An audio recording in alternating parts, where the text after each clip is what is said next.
इन काविशों में मसरूफ रहा। उसने मेरे चेहरे पर एक महलूल आजमाया और मेरे चेहरे के खदोखाल तब्दील होने लगे। ये महलूल चेहरे को मतूरम कर देता था और उसके इस्तेमाल से दफतन मुझे एक और शख्सियत याद आ गई। मेरे दिल में अजीब सी कैफियत पैदा होगी। ये शख्सियत मेरे अजीम दोस्त जोशू की थी।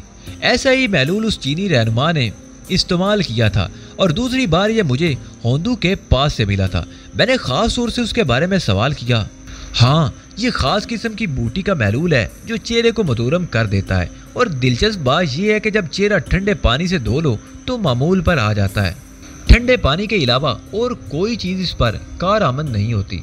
मैंने एक गहरी सांस लेकर गर्दन हिला दी और होंदू मुझ पर काम करने में मसरूफ रहा। मैं उससे विच डॉक्टर की इख्तियारात के बारे में दरियाफ्त करता रहा और इन मालूमात का लुब्बे लबाब ये था कि विच डॉक्टर दिन और रात के किसी भी हिस्से में कहीं भी जा सकते हैं।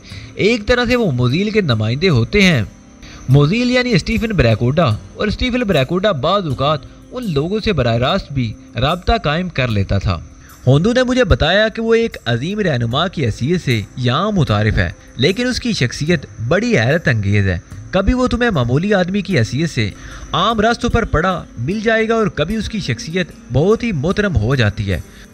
वो दर हकीकत आला कारकर्दगी और सिफात का वह शख्स है। ये बजाते खुद बेहद खतरनाक भी है, इसलिए तुम उससे हर जगह मोहतात रहोगे। ये बात सिर्फ इसलिए कह रहा हूँ कि तुम मतलमकान खुद को छुपाए रखो और ये सोचकर मुतमईन ना हो जाओ कि विच डॉक्टर की हैसियत से अब तुम्हें कोई खतरा ही नहीं। मैंने तमाम हिदायत लेने के बाद गर्दन हिला दी और उसके बाद होंदू ने वो मुर्दा सांप मेरे बदन पर ला दिया, जो अगर अपनी असल हालत में होता तो कम अज कम मन 1.5 मन से कम नहीं होता।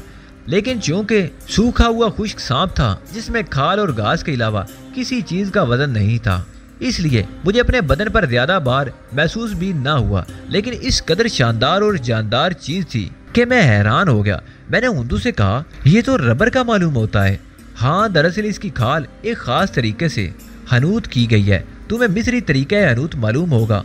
इस खाल को उस तरीके से महफूज रखा गया है और ये लचक जो इस सांप में पाई जाती है इस घास की वजह से है जो इसके जिस्म में महफूज है। ये घास रबर ही की तरह लचकदार थी। तुम्हें यकीनन इस बात का इल्म भी होगा कि रबर भी दरख्तों ही से पैदा होती है। आप ठीक कहते हैं मिस्टर होंदू, मैंने तारीफ करने के अंदाज से कहा। तुम अब मुकम्मल हो। अगर मेरे पास आईना होता तो मैं तुम्हारे सामने पेश कर देता। इस वक्त कोई भी ये नहीं कह सकता कि तुम विच डॉक्टर नहीं हो।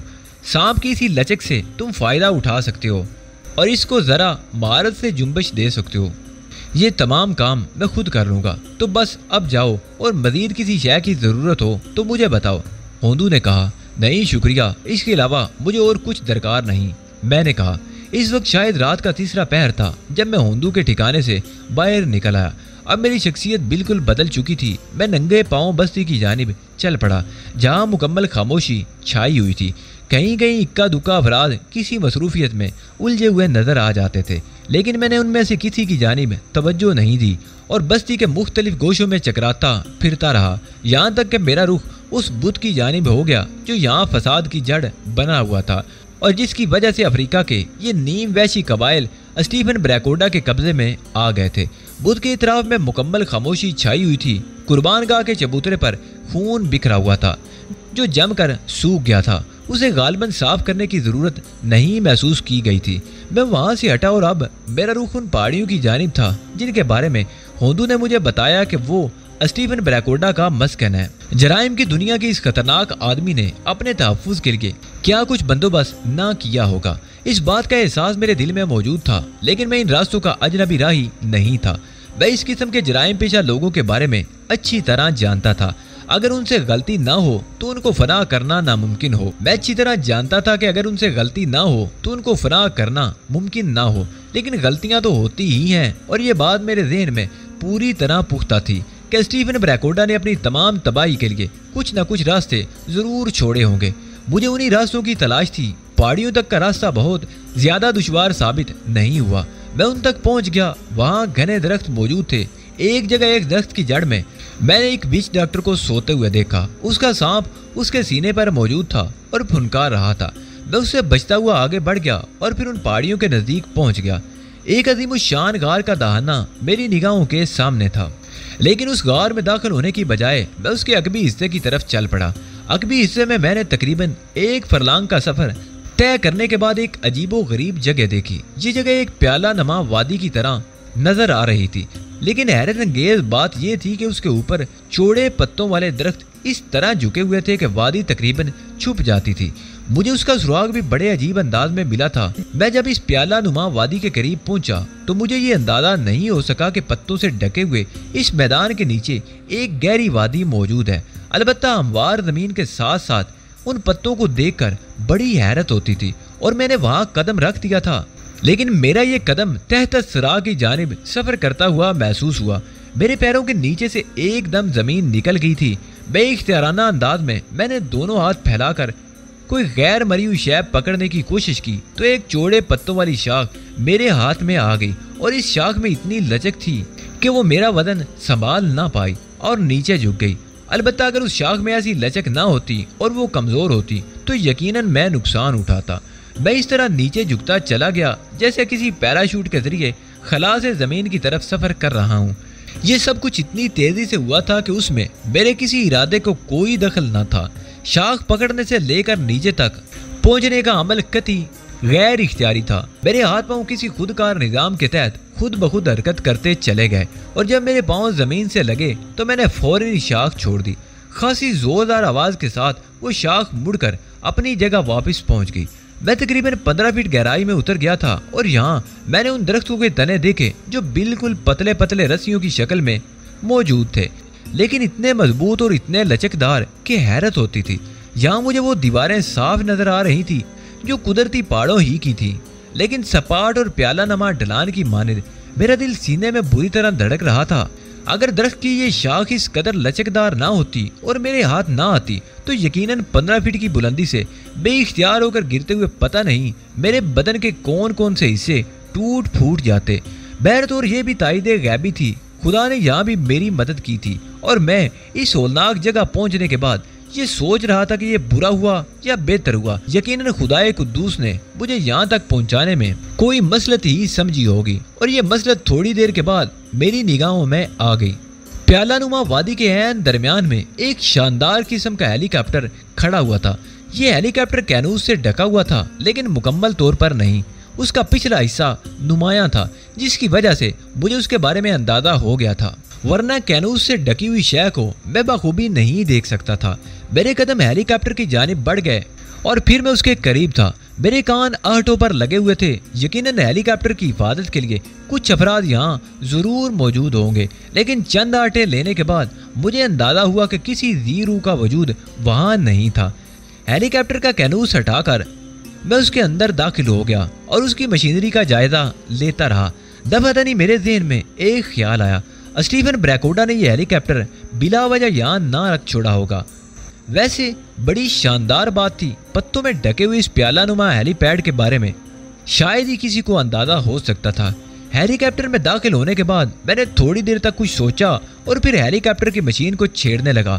تھوڑی دیر تک میں اسے ادھر ادھر کرتا رہا، پھر میں نے اس کے انجن والے حصے میں ہاتھ ڈال کر اس کے تار تلاش کرنا شروع کر دیے اور تھوڑی دیر کے بعد تاروں کے ایک گچھے کو میں اس کی جگہ سے اکھاڑنے میں کامیاب ہو گیا۔ یہی نہیں بلکہ جو تار یہاں سے اکھڑ سکتے تھے وہ میں نے اکھاڑ لیے اور انہیں مٹھی میں دبائے ہوئے ہیلی کاپٹر سے باہر نکل آیا۔ مجھے اندازہ نہیں تھا کہ اب ہیلی کاپٹر کی مشین سٹارٹ ہو سکتی ہے یا نہیں۔ اپنے دماغ کے مطابق میں نے ہیلی کاپٹر کو ناکارہ کر دیا تھا اور اسے میں اپنی ایک بڑی کامیابی سمجھتا تھا۔ تاروں کو لیے ہوئے میں آگے بڑھتا رہا۔ اب میں سوچ رہا تھا کہ درختوں سے ڈھکی ہوئی اس وادی سے باہر نکلنے کا کیا ذریعہ ہو سکتا ہے۔ آگے بڑھتے ہوئے میں بلاخر اس دیوار کے قریب پہنچ گیا جو اس پیالہ نما وادی کی مشرقی دیوار تھی، اور اس مشرقی دیوار میں مجھے ایک چھوٹا سا سوراخ نظر آیا۔ سوراخ اتنا تھا کہ ایک آدمی بیٹھ کر بآسانی اس میں داخل ہو سکتا تھا۔ اگر میرا اندازہ غلط نہیں تھا تو یہ سوراخ یقیناً اسٹیفن بریکوڈا کی رہائش گاہ کی جانب جاتا تھا۔ ایک لمحے تک میں دل میں سوچتا رہا اور پھر اللہ کا نام لے کر سوراخ میں داخل ہو گیا۔ بیٹھ کر آگے بڑھتے ہوئے مجھے کم از کم 20 منٹ تک سفر کرنا پڑا۔ 20 منٹ کا یہ سفر تقریباً 60-70 گز کے قریب تھا اور اس کے بعد میں ایک کشادہ غار کے دہانے پر کھڑا ہوا تھا جو بالکل سنسان اور ویران تھا۔ غار کی دیوار میں روشنی کے لیے ایک بلب لگا ہوا تھا जिस ने रोशनी बखेर रखी थी। गोया यहाँ इलेक्ट्रिक का बाकायदा निज़ाम कायम कर दिया गया था। गार के 3 हिस्सों में 3 बड़े सुराख नजर आ रहे थे। अब इनमें से कौन सा सुराख स्टीफन ब्रैकोडा की रिहाइश गाह की जानिब जाता था, इसका अंदाजा लगाना था। बिलाखिर मैंने मगरबी सिमत का एक सुराख अपने लिए मुंतखब किया और उसमें दाखिल हो गया। इसमें काफ़ी कुशादा जगह थी, सिर्फ एक आदमी यहाँ से गुजर सकता था, लेकिन ये कम अज़ कम 50 गज लंबी सुरंग थी जो ढलान में चली जाती थी। मैं सुरंग में उतरता रहा। रोशनी का यहाँ मुकम्मल बंदोबस्त किया गया था, चुनाचे किसी भी जगह तारीकी नहीं फैली हुई थी। इस सुरंग को उबूर करने के बाद मैं एक और गार के दहाने में दाखिल हो गया, जिससे सीढ़ियाँ ऊपर की जानिब जाती थी। और अब जबकि यहाँ आ गया था तो ये सोचना बेकार था कि मुझे आगे बढ़ना चाहिए या नहीं। मैं सीढ़ियाँ उबूर करता हुआ आगे बढ़ता चला गया। ये एक बहुत ही कुशादा सुरंग थी जो न जाने कहाँ पहुँचती थी। मैं आगे बढ़ता रहा और बिलाकर एक ऐसे हिस्से में पहुँच गया जहाँ मुझे अपने सर पर खुला हुआ आसमान नजर आ रहा था और मेरे सामने एक कुशादा मैदान नुमा जगह थी। उस मैदान नुमा जगह में मुझे बहुत ही हैरत अंगेज किस्म की मशीनें नजर आईं। मुझे ताज्जुब हुआ कि इन मशीनों को इस खुली जगह क्यों छोड़ दिया गया था। मशीनों के पास कोई ऑपरेटर भी मौजूद नहीं था। मैं आगे बढ़ता रहा और अभी मैंने ज्यादा फासला तय नहीं किया था कि दफादन अकब से कोई ठोस चीज मेरे शानों के दरमियान पड़ी और मैं बिलबिलाकर पलट पड़ा। एक शख्स जिसने अपना चेहरा खास किस्म के नकाब में ढका हुआ था और जिस्म का बाकी हिस्सा खुला हुआ था, मुझ पर हमला आवर हुआ था। अपनी दानिश में उसने मुझे मोटी डंडे नुमा शय पूरी कुव्वत से मेरे सर की पुष्ट पर मारने की कोशिश की थी। ये दूसरी बात है कि मेरा सर बच गया था और वो मेरे शानों के दरमियान पड़ी थी। दर्द की एक लहर मेरे बदन में उठी थी, लेकिन अब जबकि मेरा मद्दे मुकाबिल मेरे सामने आ गया था तो उससे नबर्द आजमा होना जरूरी था। मैंने उसकी दूसरी तरफ से बचने के लिए अपने आप को संभाला। हमलावर इंतहाई फुर्तीला था। वो पे दर पे वार कर रहा था। दफतन मैं जमीन पर लेट गया और मैंने दोनों पांव ऊपर उठाकर उसके पेट पर दे मारे। मेरी ये कोशिश कारगर रही थी। हमलावर के हल्क से एक चीख निकली और वो उछलकर दूर जा गिरा, लेकिन ताकतवर आदमी मालूम होता था। नीचे गिरते ही वो पलटा और करवट के बल उठकर सीधा खड़ा हो गया। मेरे लिए अब इसके अलावा और कोई चाराकार नहीं था कि मैं उसे हलाक कर दूं। चुनाचे मैंने सांप अपने बदन से उतार दिया और अब मैं उससे फैसला कुन मुकाबले के लिए तैयार था। वो अपना हथियार तोलते हुए पैंतरे बदल रहा था। तुम्हारी मौत अब तुमसे दूर नहीं। जिंदगी की आरज़ू है तो मुझसे गुफ्तगू करो। मुमकिन है अपने मकसद के उसूल के लिए तुमसे कुछ मालूमात हासिल करके मैं तुम्हें जिंदा छोड़ दूं, मैंने सफाक लहजे में कहा। मेरे इन अल्फाज का हमलावर पर खातिर ख्वाह असर हुआ और वो 2 कदम पीछे हट गया। अब वो चेहरे पर चढ़ी नकाब के पीछे से मुझे घूर रहा था। क्या मालूम करना चाहते हो? उसने बर्राई हुई आवाज में कहा। ये हथियार मेरे कदमों में डालकर मुझसे जिंदगी की भीख मांगो, मैंने गर्राते हुए कहा। अब तो मांगनी ही पड़ेगी क्योंकि मुकाबला अली यार खान से है, नकाबपोश ने कहा। और अब मेरे चौंकने की बारी थी क्योंकि ये आवाज प्रोफेसर जोनाथन की थी। प्रोफेसर? मैंने सरसराते हुए लहजे में कहा। हाँ, मेरे ख्याल में बाल बाल बच गया हूँ। तो आप यहाँ पहुँच गए बड़ी मुश्किल से, मुझे अंदाजा है, मैंने आहिस्ता से कहा। लेकिन तुमने जो रूप धारा है वो भी कमाल का है और मेरे ख्याल में खतरनाक भी। इस जगह के बारे में क्या राय है प्रोफेसर? हाँ, मेरी तवक्को के बरक्स नहीं है, लेकिन अली ये कुदरती बात है कि मुजरिम अपने ताकुब के लिए निशान छोड़ देता है। ब्रैकोडा अपनी इस दुनिया से हद से ज्यादा मुतमईन है और मैं समझता हूँ कि यही उसकी बहुत बड़ी कमजोरी है। उसने अपनी तमाम तर तवज्जो बैरूनी रास्तों पर रखी है, अंदरूनी तौर पर उसने सख्त इंतजामात नहीं किए। यही मैं कह रहा था। फिर अब क्या पोजीशन है प्रोफेसर?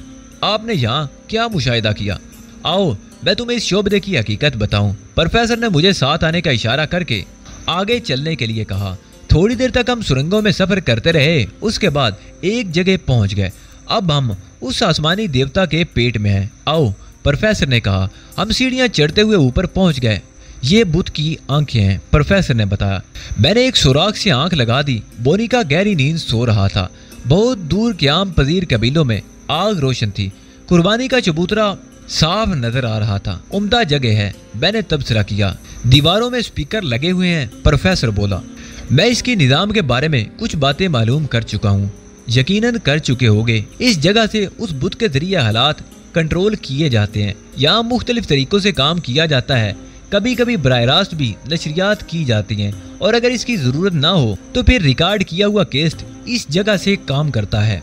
वेरी गुड, इसका मतलब है प्रोफेसर कि आपने काफी काम कर लिया है। हाँ अली, मैं तो तुम्हारे पास आकर अपने इस कारनामे की इतला देना चाहता था, लेकिन कैसी दिलचस्प बात है कि तुम खुद यहाँ मौजूद हो, और वो भी ऐसी शक्ल में जो सबसे ज्यादा मोतबर समझी जाती है। विज डॉक्टर पर कभी कोई शक नहीं करता, बल्कि उसे हमेशा इज्जत और एहतराम की निगाह से देखा जाता है।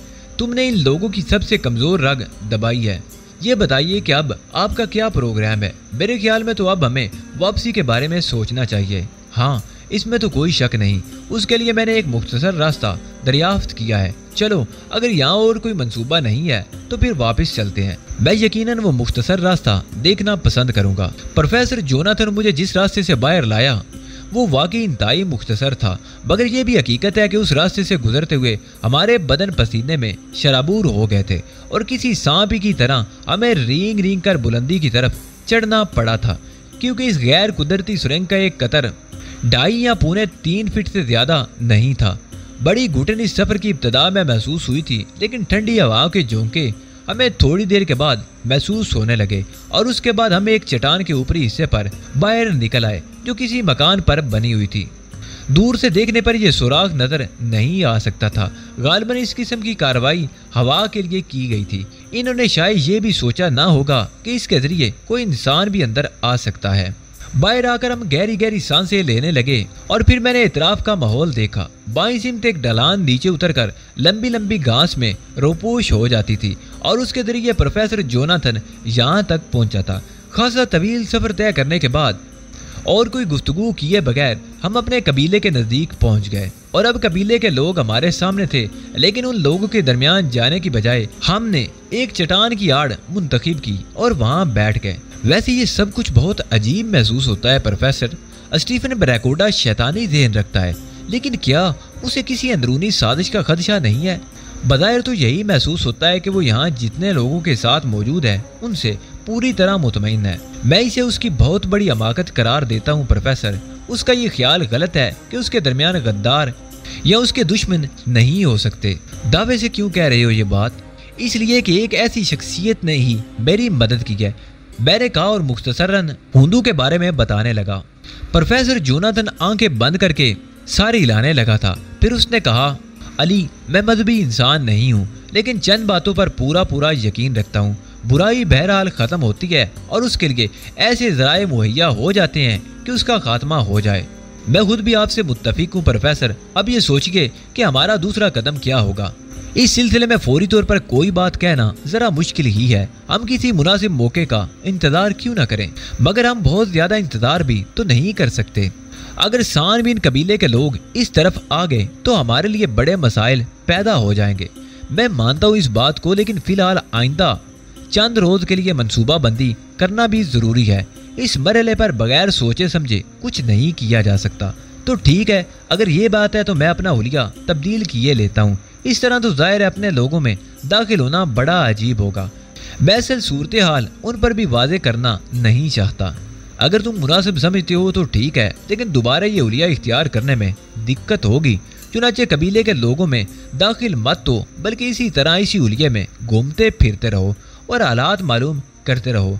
कबीले के लोगों के बारे में इतलात भी तुम्हें फराम करता रहूंगा। प्रोफेसर की इस तजवीज़ को मैंने रद्द नहीं किया और कुछ देर गौर करने के बाद कहा, तो फिर यहीं कहीं डेरा डाल दिया जाए। दरवेशों को ज़ाहिर है किसी खास चीज़ की ज़रूरत तो होती नहीं।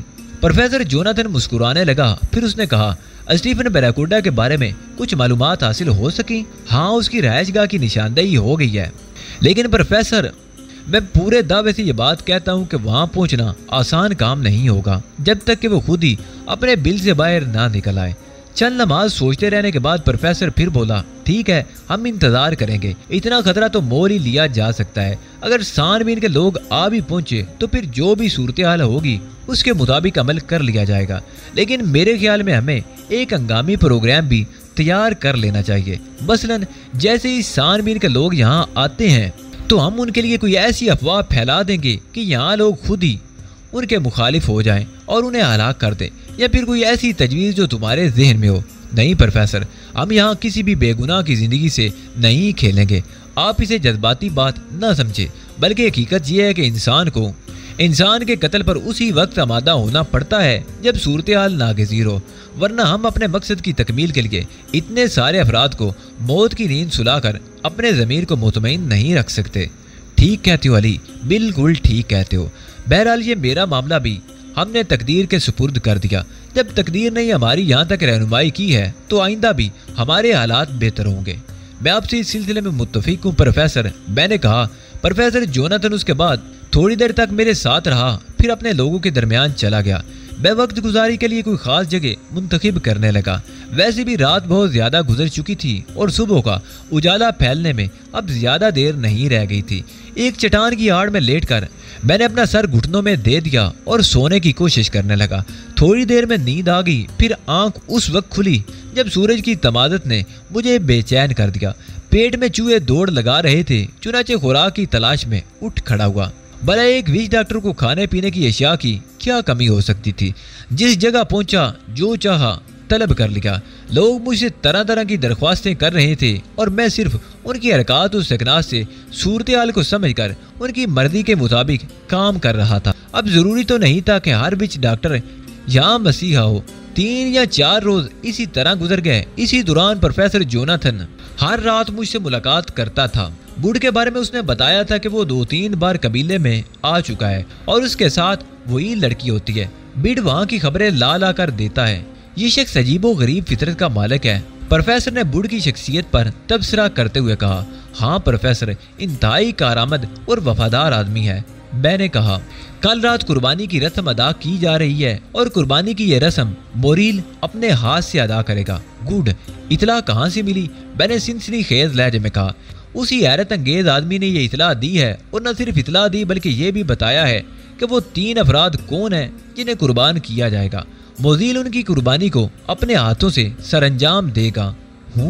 तो प्रोफेसर अब इस सिलसिले में मंसूबा क्या है? उसी पर तुमसे गुफ्तगू करना चाहता हूँ अली, जोनाथन ने कहा। मैंने पुरख्याल अंदाज में गर्दन हिला दी। जोनाथन काफी देर तक खामोश रहा।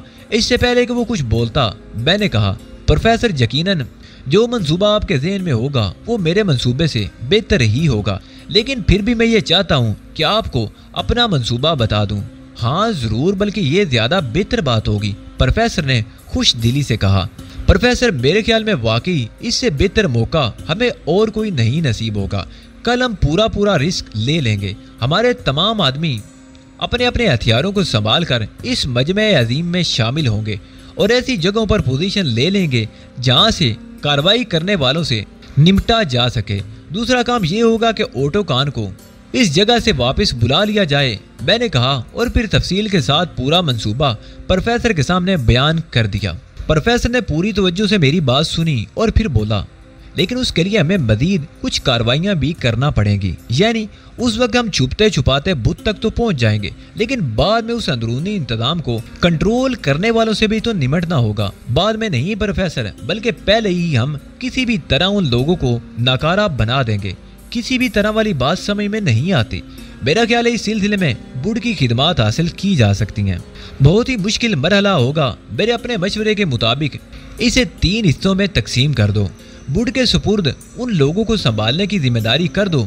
मैं और ओटू खान अंदरूनी हिस्से में चले जाते हैं और तुम बाहर के मामला संभालो। उसके लिए अपने साथियों का इंतखाब कर लो ताकि मोजील के एतराफ में उसके मुआवजों को संभाला जा सके। यकीनन प्रोफेसर, इस सिलसिले में मैं 5-5 आदमियों को मुंतखब करूंगा जो मुसल्ला होंगे और हर उस शख्स को हलाक कर देंगे जो मुदाखलत करेगा। हम कोशिश करेंगे कि खुद बोनिका के लोग उन लोगों से निमट लें और हमारे आदमी महफूज रहें।